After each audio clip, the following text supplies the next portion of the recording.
Hey, welcome to another episode of a film life vlog. I'm glad you guys joined me. As you guys know, mirrorless cameras are now all the rage in the digital photography world. But did you know that in film photography we've had mirrorless cameras for several decades now? I'll explain.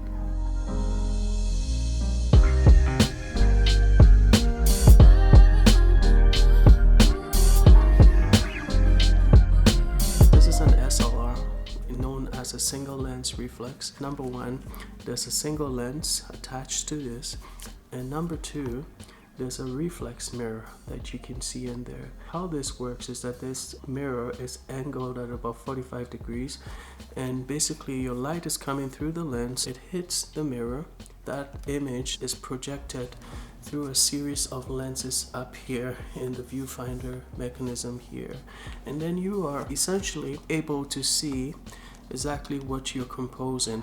Now the field of view may not be 100%. The coverage of your image, or what actually goes onto the film, will not be exactly the same as what you see here. This may be about 90%, 80%, depending on the camera. But at least it gives you a decent view of exactly what will be represented in your image once it's taken. The problem with this is that when you press your shutter button, right at that instant, this mirror is designed to flip up, and once it flips up, it allows all the light to actually hit the sensor without that reflection going up there.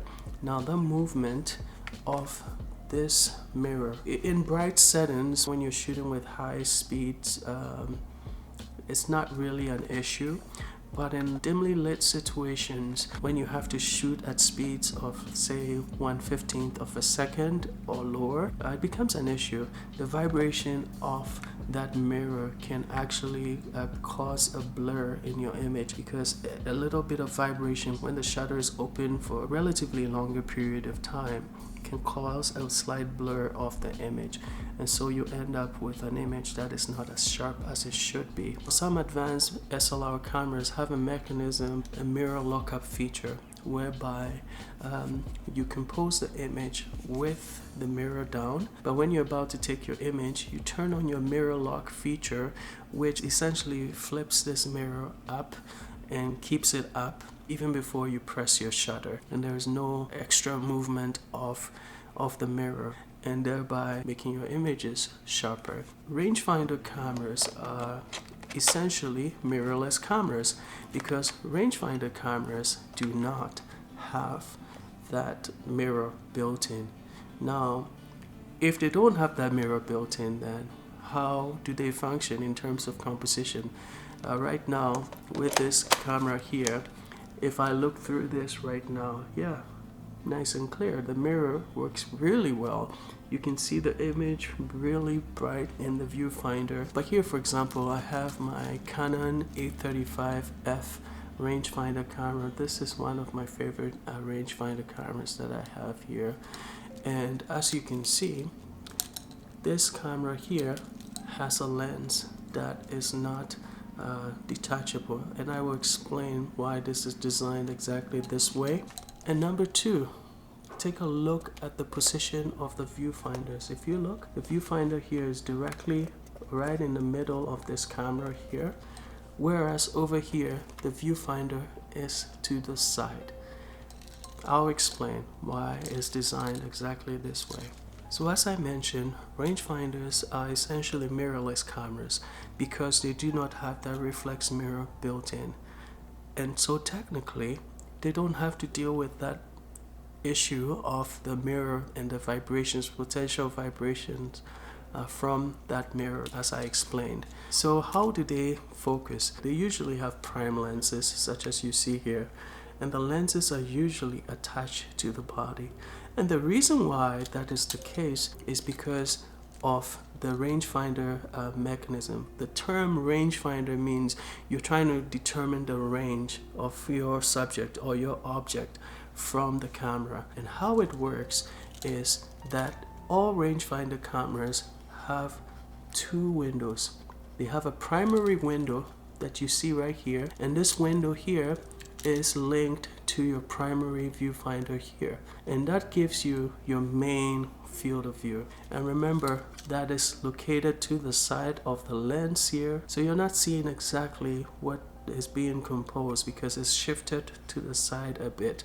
So that's your main field of view that you see through the rangefinder, the main window here. Then also there is an additional window that you see right here. This is a secondary window here, smaller than the primary that you see here. And the reason is that inside here is built a mirror, okay?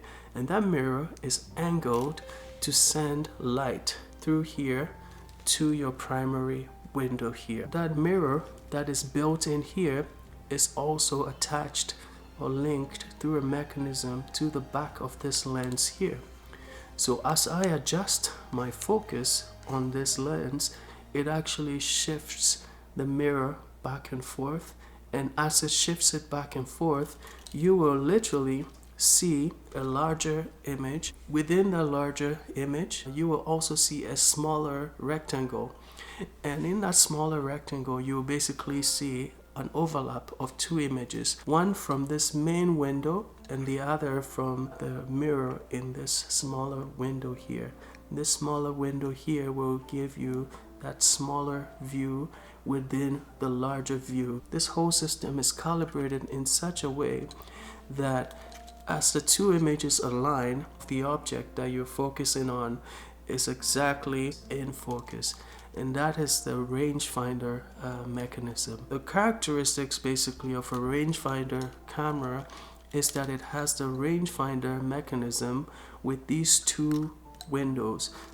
You will also notice that the viewfinder is onto the side of the lens, and also technically a rangefinder camera doesn't have that reflex mirror built in. And another characteristic of rangefinder cameras is that the rangefinder mechanism works best with prime lenses. I mean, imagine the nightmare in engineering that you have to contend with if you had a zoom lens, right? With all the moving parts of the zoom lens and trying to account for that as well.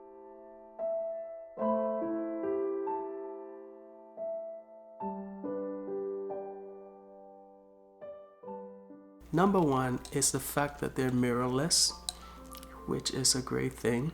They're mirrorless, so you don't have to contend with that mirror lock-up feature in other cameras.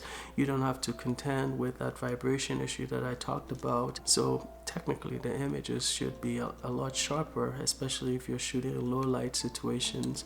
Usually rangefinder cameras, even film rangefinder cameras, have auto exposure modes, like aperture priority modes.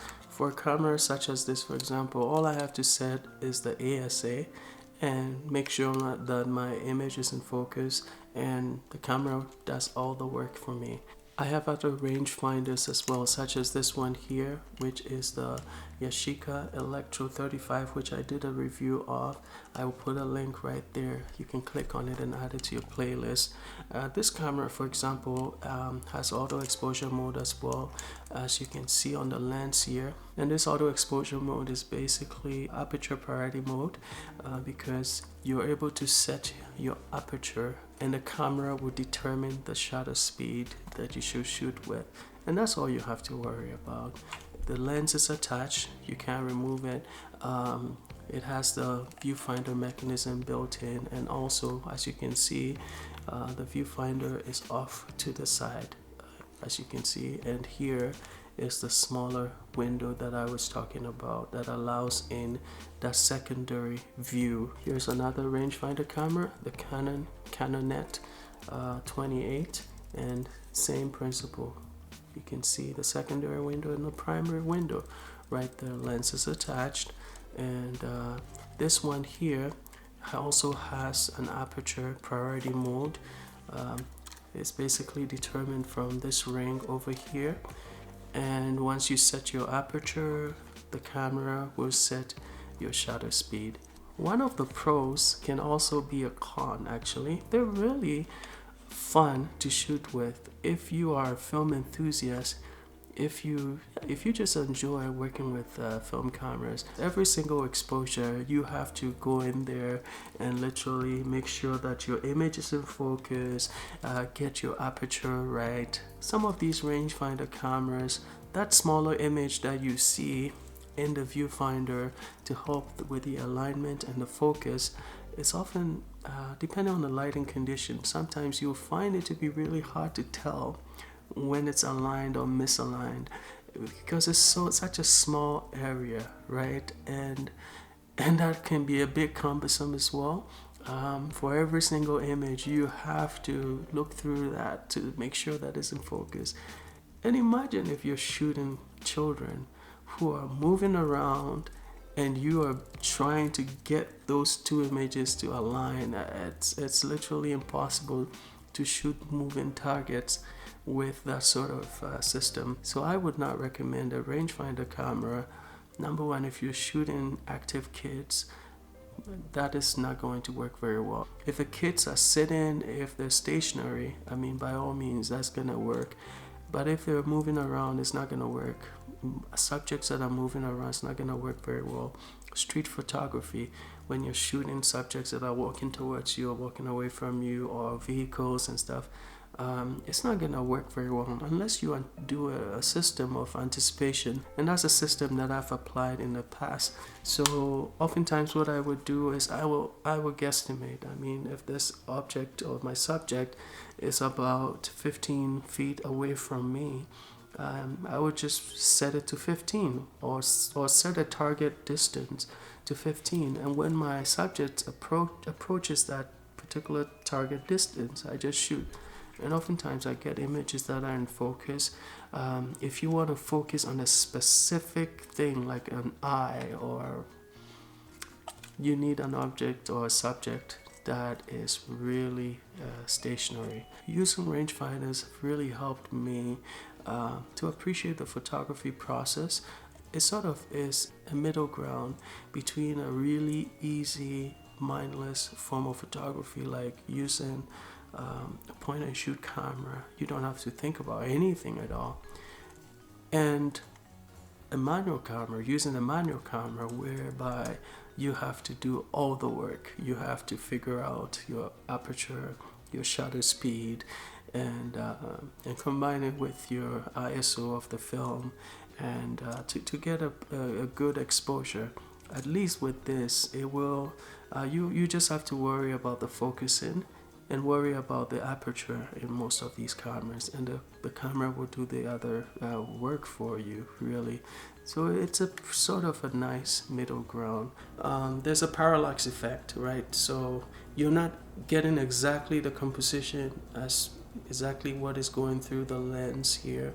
You just note that what you're seeing is always going to be slightly misaligned, so you do have to factor that into your thinking. And that even could be a pro as well, because it goes back to what I was talking about, which is it involves you more in the process. So that sort of helps you to be a bit more creative, to be able to perceive what your composition is going to look like, even though it's a bit misaligned. So that helps the process of creativity, actually. But it could also be a disadvantage, because that's another thing that you have to think about. And that's why these cameras are a bit more involving of you. Rangefinder cameras are also good because they come in a smaller package oftentimes. And that's because they don't have to have that additional mirror mechanism built into the body. I mean, compare the difference between a camera like this and one like this. You can see that this is a lot more compact. However, that's not always the case. For example, in this camera here, which is the Electro 35, this is actually a pretty bulky rangefinder. It's not the norm to have a rangefinder that is this big. Rangefinders are lighter to carry around for sure. If I'm going on a short trip by myself, if it's a trip that I have time for myself, I will most likely go with a rangefinder. If I'm going on a trip, a business trip that I know I'm not going to have a lot of time for taking photos, and I just want a camera that will help me to just take good photos without me thinking twice. I'll just bring an automatic camera. But rangefinders, I will certainly bring a rangefinder with me if I'm going on vacation, because it's a lot more fun shooting with rangefinders than shooting with an automatic camera. I would say it's even more fun shooting with a manual camera. It can be a bit more frustrating, but once you get to a point of expertise, shooting with a manual camera can be more fun. But if you are in that middle ground where you want to have fun, but you don't want to take the risk of having terrible exposures, I would totally recommend a rangefinder like this one to you. Hey, so I hope you guys enjoyed this episode. I'll try and produce an episode a week going forward, and I really appreciate you guys for your support. If you have not already subscribed to this channel, please do subscribe. And if you would like to support the work that I do on this channel, there's a Patreon link in the description of this video. Please do click on it, and you can contribute as little as $1 a month to support the work that I do here, to subsidize the costs of producing content for this channel. So until the next time, I hope you have a wonderful, wonderful day, and as always, stay safe.